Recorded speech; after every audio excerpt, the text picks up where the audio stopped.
What's good, everybody? Thank you for tuning into episode number 2 of Firefighter Q&A with Lane Jackson, alright? So before we dive into it, guys, I want to just say thank you so much for the love and support and just all the feedback I got from the very first episode, and I hope you guys enjoy it. Before we also get into it, I need you guys to do me a favor. Pause this video real quick. Make sure you hit that subscribe button, hit that thumbs up button, and also turn on the notification bell. That way you guys will know when I drop these videos, okay?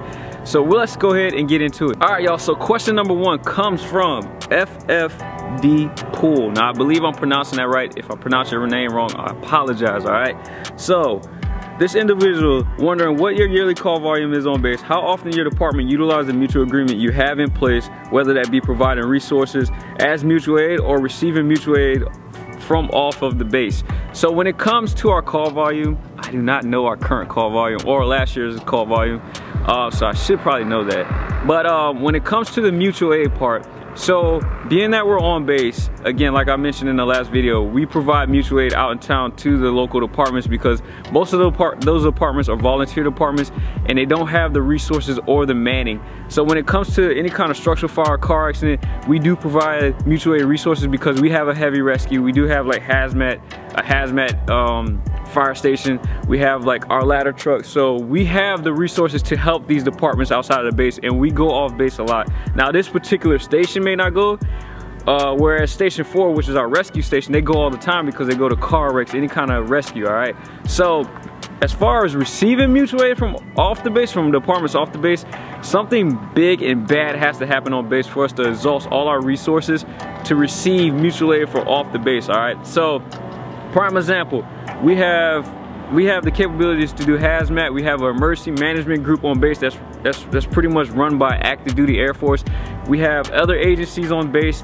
We have the Coast Guard units on base. So we have a lot of resources on this base. So going into the next question, this question is from Tyler Elliott.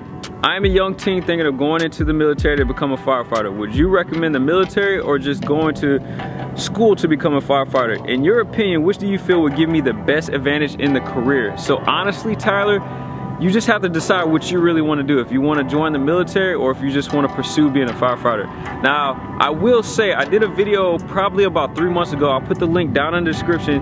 Click on that video and watch that video. I explain how you can become a firefighter.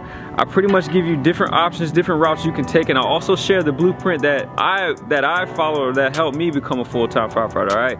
So I feel like if I try to explain it, it would take a lot of time, and I think it's just easier if you click on this link down below and watch the video, and hopefully that helps you out, all right?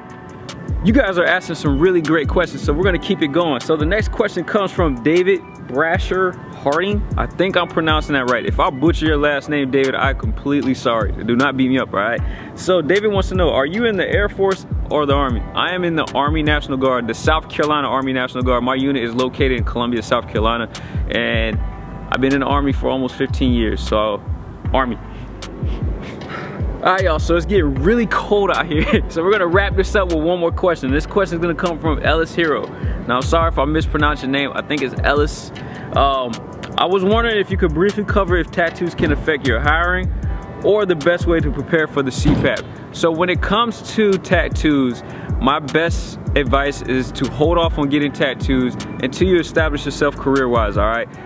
This day and age, guys, you have to make yourself marketable. You can't come out here and have tattoos all over your hands, your neck, and your face because jobs are getting harder and harder to get, and employers are looking for the cream of the crop, if that makes sense. So the question to your answer, yes. But I will give you 2 scenarios. So my very first department, I worked with a guy, a great guy, the chief liked him and everything. Dude had 2 full sleeves, and the chief was like, hey, to work here, you're gonna have to cover up your tattoos. So in the middle of the summer, this guy had to wear a long sleeve shirt and sweating like crazy because he had 2 full sleeves. I also worked at another department where the chief was okay with guys having tattoos, and they had partial sleeves. A couple guys had full sleeves, and they were allowed to wear short sleeve shirts.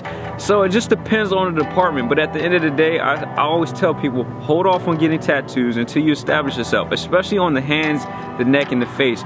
Also, the type of tattoos you get can also affect that. You know, I saw a lot of people get turned down from jobs because of the type of tattoos they have. You know, being a firefighter, guys, you gotta understand, you're working around all walks of life.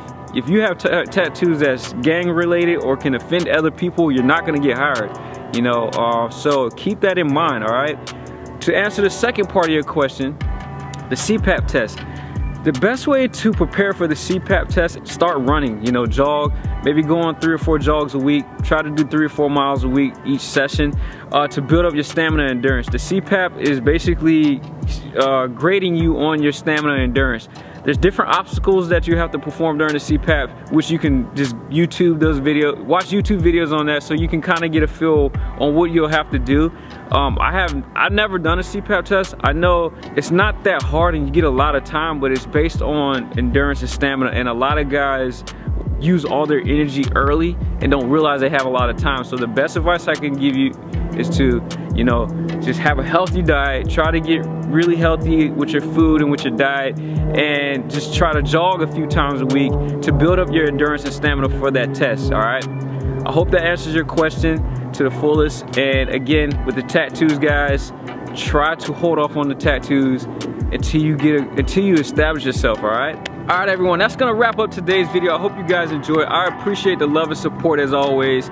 Make sure you hit that subscribe button. Make sure you comment down below. Also hit that like button if you like these videos, guys.